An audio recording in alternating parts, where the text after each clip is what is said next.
Hello students, welcome to the numerical Scilab classes. So in this class we will be learning how to find the real root of a given equation using Newton Raphson method. So in the first class in the lab itself you had learned how to find the real root using a fixed point iteration method. So in this class we will be studying how to find the real root using Newton Raphson method. So given equation is x cube minus 5x plus 1.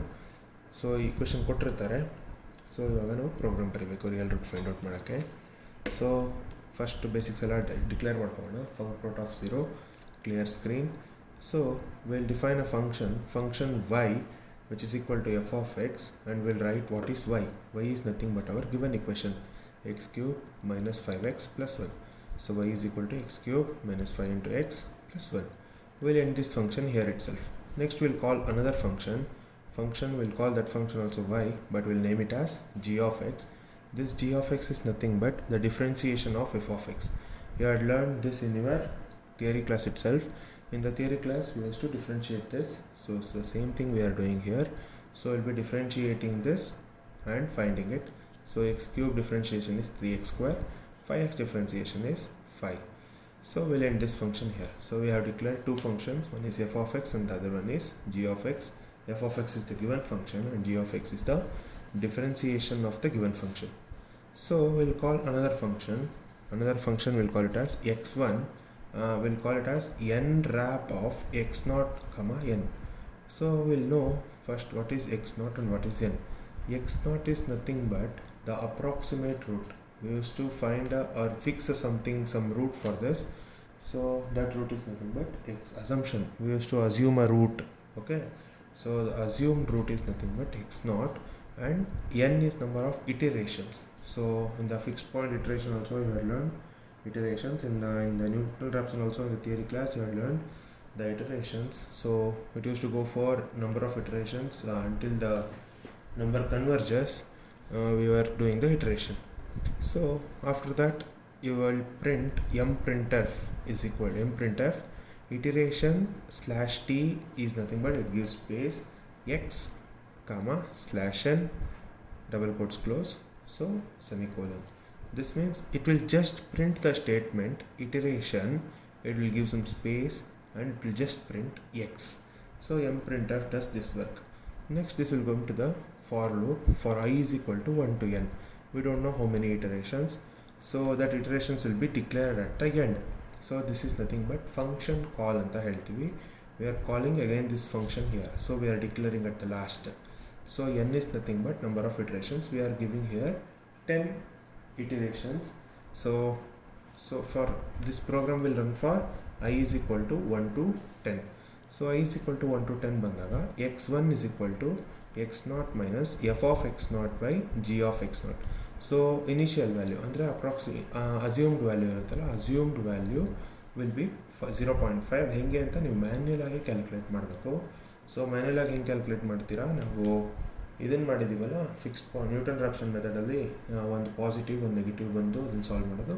In the similar way here also you are suppose to do it. ಒಂದು positive ಒಂದು negative ಬರೋವರೆಗೂ values ತೊಗೊಂಡು then the nearest to 0 value is nothing but your assumed root or the approximate initial value. Okay, so that is your x0. So x0 minus f of x0 divided by g of x0. What is your f of x0? We know what is f of x. So in the place of x we will be substituting 0.5, and g of x0 is also nothing but you will be substituting the value of x0 here. So you are using x1 is equal to x0 minus f of x0 divided by g of x0. So ಇದು ನಿಮ್ಮ Newton Raphson ಮೆಥಡಲ್ಲೂ ಇದೆ. ಏನಿದೆ Newton Raphson ಮೆಥಡಲ್ಲಿ ಒಂದ್ಸಲ theory ಕ್ಲಾಸ್ಗೆ ಹೋಗಿ ಕರೆಕ್ಟಾಗಿ check ಮಾಡಿ. It is nothing but xn plus 1 is equal to xn minus f of xn divided by f prime of xn ಅಂತ ಇರುತ್ತೆ. ನಿಮ್ಮ ಥಿಯರಿ ಕ್ಲಾಸಲ್ಲಿ ಹೋಗಿ ಚೆಕ್ ಮಾಡಿದ್ರೆ you will be getting this. One second, you will be getting. So we have xn plus 1 is equal to xn minus f of xn divided by f prime of xn. So here f prime of xn is nothing but your g of x. So ಅದಕ್ಕೆ ಇಲ್ಲಿ ನಾವು ಏನು ಬರಿತೀವಿ, g of x. ಅದೇ recursive ರಿಲೇಷನಲ್ಲೇ ಇರ್ತಾನೆ. X n plus one ಅಂದರೆ next term, x n ಅಂದರೆ previous term. So x not x n x one ಇದೆ. So x one is equal to x not minus f of x not divided by g of x not. So we'll m printf percentage 3d is nothing but integer slash t gives you the space ಇಲ್ಲಿ ಏನು ಕೊಟ್ಟಿರ್ತೀರೋ ಅದೇ ಸ್ಪೇಸೇ ಇಲ್ಲೂ calculate ಆಗುತ್ತೆ. percentage 0.5f is nothing but floating value. So 0.5f ಅಂದರೆ 5 ಡೆಸಿಮಲ್ವರೆಗೂ ತೊಗೊಳುತ್ತೆ. Slash N close ಮಾಡ್ತಾ ಇದ್ದೀವಿ. Percentage ಅಂದರೆ address ಮಾಡ್ತಾ ಇರ್ತೀವಿ. ಇಲ್ಲಿ V are addressing this integer. percentage 0.5f defines, and again it is addressing this f. So what it should address, d ಅಂದರೆ integer ಅಂದರೆ iteration. I is equal to 1 to n ಅಂದ ತಕ್ಷಣ it will calculate from 1 2 3 4 5 6 7 8 9 10. So all the 10 numbers are integers. So I ಅಂತ ಇಲ್ಲಿ ಬರುತ್ತೆ. Okay, so d is nothing but your integer ಅಂತ. So percentage 3d will address to I. Similarly percentage 0.5f x1 ಅಂತ ಇದೆ. x1 ಅಂದರೆ ಇದು ನೋಡಿ, ಆಗಲೇ ಇಲ್ಲಿ ಡಿವೈಡ್ ಮಾಡ್ತಾ ಇದ್ದೀವಿ. ಡಿವೈಡ್ ಮಾಡ್ತಿರೋದ್ರಿಂದ ಆಬ್ವಿಯಸ್ಲಿ ನಮ್ಗೆ ಏನು ಬರುತ್ತೆ, ಡೆಸಿಮಲ್ ನಂಬರ್ಸ್ ಬರುತ್ತೆ. ಸೊ ಡೆಸಿಮಲ್ ಬಂದ ತಕ್ಷಣ ಏನಾಗುತ್ತೆ, ಇದು ಫ್ಲೋಟಿಂಗ್ ವ್ಯಾಲ್ಯೂ ಆಗುತ್ತೆ. ಸೊ ಇಲ್ಲಿ ಏನು x1 ಬರುತ್ತೆ ಅದು ಈ x1 ಇಲ್ಲಿ ಪ್ರಿಂಟ್ ಮಾಡ್ತಾ ಇರುತ್ತೆ. So we are addressing this 0.5f as x1. So ಇಲ್ಲಿ ಇದನ್ನು ಅಡ್ರೆಸ್ ಮಾಡ್ತಾ ಇದ್ದೀವಿ. ನೆಕ್ಸ್ಟ್ ಚೆಕ್ ಮಾಡುತ್ತೆ, if absolute value of x0 minus x1 is less than percentage E P S ಅಂತ. ಪರ್ಸೆಂಟೇಜ್ ಇ ಪಿ ಎಸ್ನ ನಾನು ವೆರಿ ಫಸ್ಟ್ ಕ್ಲಾಸಲ್ಲೇ ಹೇಳಿದೆ. So percentage E P S is nothing but 2 to the power of minus 52 ಅಂತ ಹೇಳಿದೆ. So 2 to the power of minus 52 ಅಂದರೆ very small number. ಇದಕ್ಕೆ compare ಮಾಡುತ್ತೆ ಇದೆರಡರದ್ದು ಡಿಫ್ರೆನ್ಸ್. ಎಕ್ಸ್ ನಾಟ್ ನಮ್ಮ ಇನಿಷಿಯಲ್ ವ್ಯಾಲ್ಯೂ ನಾವೇ ತೊಗೊಂಡಿರ್ತೀವಿ 0.5 ಅಂತ. x1 ಕ್ಯಾಲ್ಕುಲೇಟ್ ಮಾಡುತ್ತೆ. ಇದೆರಡರದ್ದು ಡಿಫ್ರೆನ್ಸ್, ಅಬ್ಸಲ್ಯೂಟ್ ಡಿಫ್ರೆನ್ಸ್ ಅಂದ ತಕ್ಷಣ ನೆಗೆಟಿವ್ ಇರೋದು ಕೂಡ ಪಾಸಿಟಿವ್ ಆಗುತ್ತೆ, ಅಂದರೆ ಮಾಡ್. ಸೊ ಮಾಡ್ ಹಾಕಿ ಚೆಕ್ ಮಾಡುತ್ತೆ, less than E P S. Then um print F required root. ಅವಾಗ ನಮಗೆ ಅದು ಕಂಪೇರ್ ಮಾಡಿದಾಗ ರಿಕ್ವೈರ್ಡ್ ರೂಟ್ ಏನಾಗುತ್ತೆ 0.5f. ಅವಾಗ ಏನಾಗುತ್ತೆ 0.5, ಇಲ್ಲಿ ಏನು ಕ್ಯಾಲ್ಕುಲೇಟ್ ಮಾಡಿರ್ತೀವೋ ಅದು ಬರುತ್ತೆ. ಸ್ಲ್ಯಾಶ್ ಎನ್, ಅವಾಗ x1 ಇದಕ್ಕೆ ಅಡ್ರೆಸ್ ಮಾಡ್ತಾ ಇರ್ತೀವಿ. ಸೊ ಇಲ್ಲಿಗೆ ಬ್ರೇಕ್ ಮಾಡಬೇಕು. ಯಾವಾಗ ಬ್ರೇಕ್ ಮಾಡಬೇಕು, only if this condition satisfies then you are suppose to break this here. If this condition doesn't satisfy, ಇದು ಕಂಡೀಷನ್ ಸ್ಯಾಟಿಸ್ಫೈ ಆಗಲ್ಲ, less than E P s ಅಂದರೆ ಈ ವೆರಿ ಸ್ಮಾಲ್ ನಂಬರ್ಗಿಂತ ಇದು ಕಮ್ಮಿ ಬಂದಿಲ್ಲ ಅಂದರೆ then you have to exit from this. Then you are suppose to assign new value for this x ನಾಟಿಗೆ ಹೊಸ ವ್ಯಾಲ್ಯೂನ ಅಸೈನ್ ಮಾಡ್ತೀರಾ. ಸೊ ಇಲ್ಲಿ ಏನು ಕ್ಯಾಲ್ಕುಲೇಟ್ ಮಾಡಿರ್ತೀರ x1 that will be assign to x0. So ಈ ಥರ ಅಸೈನ್ ಮಾಡಿದ್ಮೇಲೆ ಎಂಡ್ ಮಾಡ್ತೀವಿ. ಎಂಡ್ ಮಾಡಿದ್ಮೇಲೆ ಮತ್ತೆ ಲೂಪು ಇಲ್ಲಿಗೆ ಬರುತ್ತೆ. I is equal to 2 ತೊಗೊಳುತ್ತೆ, ಮತ್ತೆ ಚೆಕ್ ಮಾಡುತ್ತೆ. ಎಲ್ಲ ಇದಿಷ್ಟು ಪ್ರೊಸೆಸ್ಸನ್ನು ರಿಪೀಟ್ ಮಾಡುತ್ತೆ. It will repeat all the process. Then again it will check percentage absolute value of x0 minus x1 less than E P S. ತಪ್ಪು ಫಾಲ್ಸ್ ಆಯಿತಾ, it will come out. Then it will assign again x0 the value changes. Then end function. ಇದೇನು ಅಂತ ಫಸ್ಟೇ ಹೇಳಿದ್ದೀನಿ, ಏನು ಫಂಕ್ಷನ್ನ ಮತ್ತೆ ಕಾಲ್ ಮಾಡ್ತಾ ಇದ್ದೀವಿ. ಇಲ್ಲಿ ಹೆಂಗೆ ಕಾಲ್ ಮಾಡ್ತಿದ್ದೀವಿ, 0.5 ಅಂದರೆ x0, n is nothing but number of iteration. So this is what your program is. Now we will go to the tracing of the program. So ಹೇಗೆ ಪ್ರೋಗ್ರಾಮ್ ರನ್ ಆಗುತ್ತೆ ಅಂತ ನೋಡೋಣ. ಸೊ ಥಿಯರಿ ಕ್ಲಾಸಲ್ಲಿ ನಾವು ಫಂಕ್ಷನ್ನ ಕನ್ಸಿಡರ್ ಮಾಡ್ತಾ ಇದ್ವಿ. Root ಎಲ್ಲಿ ಲೈ ಆಗುತ್ತೆ ಅಂತ ಫೈಂಡ್ ಔಟ್ ಮಾಡೋಕ್ಕೆ ಫಸ್ಟು ಎಫ್ ಆಫ್ 0 ಮಾಡ್ತಾ ಇದ್ವಿ. 0 ಕ್ಯೂಬ್ ಮೈನಸ್ 5 into 0 ಪ್ಲಸ್ 1 ಆಗುತ್ತೆ. ದಿಸ್ ಈಸ್ ಗ್ರೇಟರ್ ದ್ಯಾನ್ 0 ಆಯಿತು. Next use to find F of 1 which is 1 cube 1 minus 5 plus 1. 1 plus 1 is 2, 5 minus 5 plus 2 is minus 3. So this is less than 0. So ಏನು ಹೇಳ್ತಾ ಇದ್ದೀವಿ, so f of 0 into f of 1 which is equal to minus 3. This is less than 0. Therefore the root lies between 0 and 1 ಅಥವಾ your x0 belongs to the closed interval 0 1. ಇದನ್ನು ನಾವು theoretically ಮಾಡಿದ್ದೀವಿ.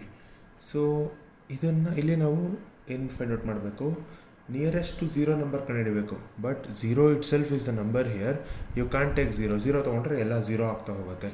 Obviously ಏನು ಮಾಡಬೇಕು, ಇದಕ್ಕಿಂತ ನೆಕ್ಸ್ಟ್ ನಂಬರು. ಸೊ ಇದೆರಡರ ಮಧ್ಯೆ ಯಾರ number ತೊಗೊಳ್ಳೋಣ. Therefore we'll choose x0 is equal to 0.5. So ಈ ಥರ ನಾವು ಮ್ಯಾನ್ಯುಯಲಿನೇ ಚೂಸ್ ಮಾಡಬೇಕು ಏನು ಇನಿಷಿಯಲ್ ವ್ಯಾಲ್ಯೂನ. So we'll choose x0 is equal to 0.5. So ನಾನೇನು ಮಾಡ್ತೀನಿ, ಇಲ್ಲಿ ನಮ್ಮ ಔಟ್ಪುಟ್ಟನ್ನು ಬರೀತಾ ಹೋಗ್ತೀನಿ ನಾನು. So we'll write what output comes. Okay, so this is my output page. So first ಏನು ಮಾಡ್ತಾ ಇದ್ದೀವಿ ಪ್ರೋಗ್ರಾಮಲ್ಲಿ, ಸೊ ಫಸ್ಟು ಪ್ರೋಗ್ರಾಮಲ್ಲಿ ಇದೆಲ್ಲ ಎಲ್ಲೂ ನಾವು ಏನೂ ಪ್ರಿಂಟ್ ಮಾಡ್ತಾ ಇಲ್ಲ. ಫಸ್ಟ್ ಏನು printing statement M print F iteration /t x ಅಂತ ಇದೆ. ಸೊ ಔಟ್ಪುಟ್ಟಲ್ಲಿ ಫಸ್ಟ್ ಏನು ಬರುತ್ತೆ, ಇಟಿರೇಷನ್ ಬರುತ್ತೆ. ಸೊ ಇಲ್ಲಿ ಇಟಿರೇಷನ್ ಆಗುತ್ತೆ, ಸ್ಪೇಸ್ ಕೊಟ್ಟು /t ಈಸ್ ನಥಿಂಗ್ ಬಟ್ ಸ್ವಲ್ಪ ಎಕ್ಸ್ಟ್ರಾ ಸ್ಪೇಸ್ ತೊಗೊಳುತ್ತೆ, ಎಕ್ಸ್ ಅಂತ ಹೇಳಿ ಇಷ್ಟು ಪ್ರಿಂಟ್ ಮಾಡ್ತೀವಿ. ಇದು first printing statement. So next ಇವಾಗ ಆ್ಯಕ್ಚುಯಲ್ ಪ್ರೋಗ್ರಾಮ್ ಒಳಗೆ ಹೋಗೋಣ ಏನಾಗುತ್ತೆ ಅಂತ. ಸೊ ಪ್ರೋಗ್ರಾಮು ಪ್ರಿಂಟ್ ಮಾಡಿದ್ಮೇಲೆ for i is equal to 1 to n ಇಲ್ಲಿಗೆ ಬರುತ್ತೆ. So i is equal to 1 ಇದೆ ಇವಾಗ. ಸೊ ನಾನು ಆಗಲೇ ರೆಡಿ ಮಾಡಿ ಇಟ್ಟಿದ್ದೀನಿ ಇದನ್ನು. ಸೊ i ಏನಾಗುತ್ತೆ, i takes the value 1 here. So if i takes the value, then x1 is equal to x0 minus f of x0 by g of x0. x0 is 0.5 ಅಂತ ಹೇಳಿದ್ದೀವಿ ಆಗಲೇ ನಾವು. ಸೊ x1 ಏನಾಗುತ್ತೆ 0.5 minus f of 0.5 divided by g of 0.5 ಅಂತ ಕೇಳುತ್ತೆ. So ಇದು ಹಾಗೆ ಇರುತ್ತೆ. ಸಬ್ಸ್ಟಿಟ್ಯೂಟ್ ಮಾಡಿ ನಾನು ಆಗಲೇ ಆನ್ಸರ್ ಫೈಂಡ್ ಔಟ್ ಮಾಡಿದ್ದೀನಿ, ವಿಚ್ ಈಸ್ -1.375 ಅಂತ ನಂಗೆ ಬಂದಿದೆ ಆನ್ಸರು. ಒಂದ್ಸಲ ಕ್ರಾಸ್ ವೆರಿಫೈ ಮಾಡಿ. -4.25 ಅಂತ ಇದು ಬಂದಿದೆ. So this is nothing but this is equal to 0.17647 ಅಂತ ಬಂದಿದೆ. So this is your first x1 ಬಂತು ನಮಗೆ. ಸೊ x1 ಬಂದಮೇಲೆ ನೆಕ್ಸ್ಟ್ ಏನು ಮಾಡ್ತಿದ್ದೆ ಪ್ರೋಗ್ರಾಮು. ಸೊ ಇಲ್ಲಿ ನಮ್ಮ x1 ಬಂತು, x1 ಇಸ್ ಈಕ್ವಲ್ ಟು ಇದು ಕ್ಯಾಲ್ಕುಲೇಟ್ ಮಾಡ್ತು.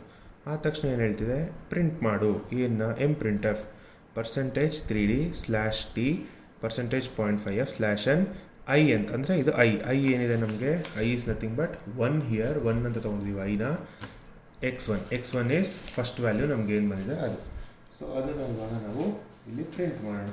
ನಮ್ಮ ಔಟ್ಪುಟ್ ಪೇಜಲ್ಲಿ ಅದನ್ನು ಪ್ರಿಂಟ್ ಮಾಡ್ತಾಯಿದ್ದೀವಿ. ಸೊ ಇಟಿರೇಷನ್ 1 ಆಗುತ್ತೆ, X is 0.17647. So first output print ಆಯಿತು. ನೆಕ್ಸ್ಟ್ ಏನು ಮಾಡಬೇಕು, ಪ್ರಿಂಟ್ ಮಾಡಿದ್ಮೇಲೆ if absolute value of x0 minus x1 is less than %EPS ಅಂತ ಚೆಕ್ ಮಾಡಬೇಕು. ಸೊ ಇದೆರಡು ಡಿಫ್ರೆನ್ಸ್ ಅಂದರೆ ಫಸ್ಟ್ x0 ಏನಿದೆ, x0 is 0.5. So 0.5 minus 0.17647. So ಏನಿದೆ ಇಫ್, ಸೊ ಇದೆರಡರದ್ದು ಅಬ್ಸಲ್ಯೂಟ್ ವ್ಯಾಲ್ಯೂ ಅಂದರೆ ನಾವು ಡಿಫ್ರೆನ್ಸ್ ಆಗಲೇ ಫೈಂಡ್ ಔಟ್ ಮಾಡಿದ್ದೀವಿ. 0.32353 ಲೆಸ್ ದ್ಯಾನ್ ಈ %EPS ಹೇಳಿದ್ದೀನಲ್ಲ 2 to the power of -52. So obviously ಇದಕ್ಕೂ ತುಂಬ ಡಿಫ್ರೆನ್ಸ್ ಇದೆ. ಇದು ತುಂಬ ಚಿಕ್ಕ ನಂಬರು, ಇದು ಸ್ವಲ್ಪ ದೊಡ್ಡ number. So this statement is false. So ಈ ಸ್ಟೇಟ್ಮೆಂಟು ನಮಗೆ ಫಾಲ್ಸ್ ಆಗಿದ ತಕ್ಷಣ ಏನಾಗುತ್ತೆ, ಈ ಸ್ಟೇಟ್ಮೆಂಟ್ ಫಾಲ್ಸ್ ಆಗಿದ ತಕ್ಷಣ ಈ ಸ್ಟೇಟ್ಮೆಂಟ್ ಪ್ರಿಂಟ್ ಆಗಲ್ಲ. ಡೈರೆಕ್ಟಾಗಿ ಏನಾಗುತ್ತೆ, ಇಲ್ಲಿಂದ ಲೂಪಿಂದ ಎಕ್ಸಿಟ್ ಆಗಿಬಿಟ್ಟು it will come out and it will say assign x0 is equal to x1 ಅಂತ. ಸೊ ಏನಾಗ್ತಿದೆ, ನಾವು x0 0.5 ಇತ್ತಲ್ವಾ, ನಾವು that will get changed. So our new x0 value is 0.17647. So this is our new x0 value. Now what happens, i will get incremented. ಇಲ್ಲ ಆಯಿತು, ಇಲ್ಲಿವರೆಗೂ ಬಂತು. So ಇಲ್ಲಿವರೆಗೂ ಬಂದಿದೆ, ಎಂಡ್ ಆಯಿತು. ಎಂಡ್ ಫಂಕ್ಷನ್ ಆಗಿಲ್ಲ. ಇದು ಈ ಸ್ಟೇಟ್ಮೆಂಟ್ ಫಾಲ್ಸ್ ಆದ್ರೇ ಬ್ರೇಕ್ ಆಗಿ ಪ್ರೋಗ್ರಾಮ್ ಮುಗಿಯೋದು. ಸೊ ಇದು ಮುಗ್ದಿಲ್ಲ. ಸೊ ಏನಾಗುತ್ತೆ, ಮತ್ತೆ x0 will get incremented to x0 value change ಆಯಿತು, i will get incremented to 2. So ಈಗ ಏನಾಗುತ್ತೆ, i 2 ಆದಾಗ ಏನಾಗುತ್ತೆ ಚೆಕ್ ಮಾಡೋಣ. ಸೊ i 2 ಆಗಿದ ತಕ್ಷಣ x1 is equal to 0.5 change ಆಗಿದೆ, 0.17647 minus f of 0.17647 divided by g of 0.17647. ನಾನು ಇದನ್ನು ಕ್ಯಾಲ್ಕುಲೇಟ್ ಮಾಡಿ ಆನ್ಸರ್ ಬರ್ದಿದ್ದೀನಿ ಆಗಲೇ. ಸೊ ವಿಚ್ ಈಸ್ 0.20156 ಬಂತು ನನಗೆ. ಮತ್ತು ಇದೆರಡರದ್ದು ಡಿಫ್ರೆನ್ಸು ಇವಾಗ ನಮ್ಮ x0 ಏನು, x0 is our new x0 is 0.17647. Our new x1 is 0.20157. So ಈಗೇನು ಮಾಡುತ್ತೆ, ಔಟ್ಪುಟ್ ಪ್ರಿಂಟ್ ಮಾಡಬೇಕೀಗ. ಸೊ ಅವಾಗೇನು ಮಾಡುತ್ತೆ, ಇಟಿರೇಷನ್ 2 ಬರುತ್ತೆ. ಸೊ ಔಟ್ಪುಟ್ಟಿಗೆ ಬಂದು ಇಟಿರೇಷನ್ 2 ಪ್ರಿಂಟ್ ಮಾಡುತ್ತೆ. ಇಟಿರೇಷನ್ 2 ಅಲ್ಲಿ ನಮ್ಮ x1 ವ್ಯಾಲ್ಯೂ ಏನು ಬಂದಿದೆ 0.20156 ಅವರ್ ನ್ಯೂ ವ್ಯಾಲ್ಯೂ. ಇದನ್ನು ಪ್ರಿಂಟ್ ಮಾಡುತ್ತೆ. ಇದನ್ನು ಪ್ರಿಂಟ್ ಮಾಡಿದ್ಮೇಲೆ ಚೆಕ್ ಮಾಡುತ್ತೆ ಏನಂತ, if absolute value of x0 minus x1. So ಇದು ಡಿಫ್ರೆನ್ಸ್ ಚೆಕ್ ಮಾಡುತ್ತೆ. ನಾನು ಅದನ್ನು ಫೈಂಡ್ ಔಟ್ ಮಾಡಿದ್ದೀನಿ ಆಗಲೇ. So if 0.02509 is less than 2 to the power of minus 52. ಮತ್ತು ಇದು ಸ್ಟೇಟ್ಮೆಂಟ್ ನಮಗೇನಾಗುತ್ತೆ, ಫಾಲ್ಸ್ ಆಗುತ್ತೆ. So this statement is false. ಅವಾಗ ಏನಾಗುತ್ತೆ, x0 is equal to x1. So ಇವಾಗ ಇದು ಅಸೈನ್ ಆಗುತ್ತೆ, ವಿಚ್ ಈಸ್ 0.20156 ಅಂತ ಅಸೈನ್ ಆಗುತ್ತೆ. So our new x0 value is 0.20156. ನಾವು ಇಟರೇಷನ್ 3ಗೆ ಬರುತ್ತೆ. ಇನ್ನೂ ನಮಗೆ ಇದು ಸ್ಯಾಟಿಸ್ಫೈ ಆಗಿಲ್ಲ. ಸೊ ಇಟರೇಷನ್ 3ಗೆ ಬಂದಾಗ ಏನಾಗುತ್ತೆ, x2 ಆಗುತ್ತೆ, x1 ಇರುತ್ತೆ. ಇದು x1 is equal to 0.20156 minus f of 0.20156 divided by g of 0.20156 ಆಗುತ್ತೆ. ಸೊ ಈಗೇನಾಗುತ್ತೆ, x1 ಕ್ಯಾಲ್ಕುಲೇಟ್ ಮಾಡುತ್ತೆ. So x1 is equal to 0.20156 minus, ನಾನು ಆಗಲೇ ಇದನ್ನು ಕ್ಯಾಲ್ಕುಲೇಟ್ ಮಾಡಿರೋದ್ರಿಂದ ಹೇಳ್ತಾ ಇದ್ದೀನಿ, 0.000038 divided by minus 4.87812. So x1 ಏನಾಗ್ತಿದೆ 0.20161. ಇದೆಲ್ಲ ಮ್ಯಾನ್ಯಲಿ ಕ್ಯಾಲ್ಕುಲೇಟ್ ಮಾಡಿರೋದು. ಸಿಸ್ಟಮಲ್ಲಿ ಇನ್ನೂ ಅಕ್ಯುರೇಟಾಗಿ ಆನ್ಸರ್ಸ್ ಬರ್ತಾ ಹೋಗುತ್ತೆ ನಿಮಗೆ.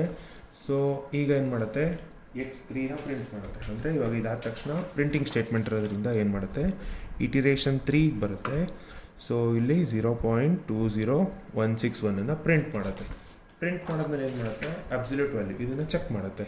If absolute value of x0 minus x1 is less than percentage EPS check ಮಾಡುತ್ತೆ. ಸೊ ಇದೆರಡರ ಡಿಫ್ರೆನ್ಸ್ ಏನು ಅಂತ ನಾನು ಆಗಲೂ ಕ್ಯಾಲ್ಕುಲೇಟ್ ಮಾಡಿದ್ದೀನಿ.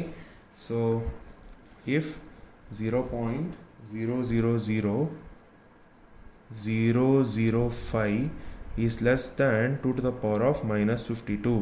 ಸೊ ಇದು ಕೂಡ ಮತ್ತೆ ಫಾಲ್ಸ್ ಆಗುತ್ತೆ.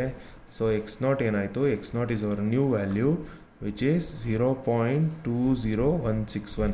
So this is how the program runs. ನಾನು 3 ಇಟರೇಷನಿಗೆ ಮಾಡಿ ತೋರಿಸಿದ್ದೀನಿ. ಇದೇ ಥರ ಕಂಟಿನ್ಯೂ ಆಗುತ್ತೆ ಪ್ರೋಗ್ರಾಮು. ಸೊ ಪ್ರೋಗ್ರಾಮ್ ಕಂಟಿನ್ಯೂ ಆಗಿ ಎಲ್ಲೋ ಒಂದು ಕಡೆ ಇವಾಗ ನೋಡಿ, ಇಲ್ಲೇ ಆಲ್ಮೋಸ್ಟ್ ನಮಗೆ 0.005 5 ಡೆಸಿಮಲ್ ಆದಮೇಲೆ ನಮ್ಗೆ ನಂಬರ್ ಬರ್ತಿದೆ, 5 zeros ಆದಮೇಲೆ ನಮ್ಗೆ ನಂಬರ್ ಬರ್ತಿದೆ. ದಟ್ ಮೀನ್ಸ್ ಎಲ್ಲೋ ಒಂದು ಕಡೆ at last somewhere after 3 to 4 iterations I guess 5 iterations 6 iterations ಬರ್ಬೋದು ಇದರೊಳಗೆ. After 6 iterations you may get this is, ಇದು ಸ್ಟೇಟ್ಮೆಂಟ್ ನಮಗೆ ಟ್ರೂ ಅಂತ ಆಗುತ್ತೆ.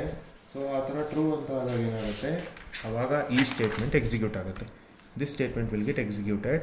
That says the required root is %.5f/n x1. ಏನಕ್ಕೆ x1? ಅಲ್ಲಿ ಲಾಸ್ಟಲ್ಲಿ ಏನು ಕ್ಯಾಲ್ಕುಲೇಟ್ ಮಾಡಿರ್ತೀವೋ ಅದೇ ಇಲ್ಲಿ ಬ್ರೇಕ್ ಆಗಿಬಿಡುತ್ತೆ, ಮತ್ತೆ ಅಸೈನ್ ಮಾಡೋಕ್ಕೆ ಹೋಗಲ್ಲ ನಾವು. Will not assign x0 as our new x1. So ಅಲ್ಲಿ x1 ಏನು ಕ್ಯಾಲ್ಕುಲೇಟ್ ಮಾಡಿರುತ್ತೋ ಅದು ಕಂಪ್ಯೂಟರು ಅದನ್ನು ಇಲ್ಲಿ ಪ್ರಿಂಟ್ ಮಾಡುತ್ತೆ ಈ ಜಾಗದಲ್ಲಿ. So this is how the program runs. So programming ಹೀಗೆ ಕಲಿಬೇಕು. You are suppose to know the logic, you are suppose to know how it runs and how it get executes. So this is very important. If you learn this part, obviously you can learn code for any program. You can write code for any program. So idu nimma second program do tracing of the program and explanation of the program. Please learn it very well. And class ಅಲ್ಲಿ ಮಾಡಿಸಿರೋ ಪ್ರೋಗ್ರಾಮ್ನು ಒಂದ್ಸಲ class ಅಲ್ಲಿ ಮಾಡಿಸಿರೋ sums ಇದೆಲ್ಲ problems, please execute those sums also if possible. Okay, thank you students.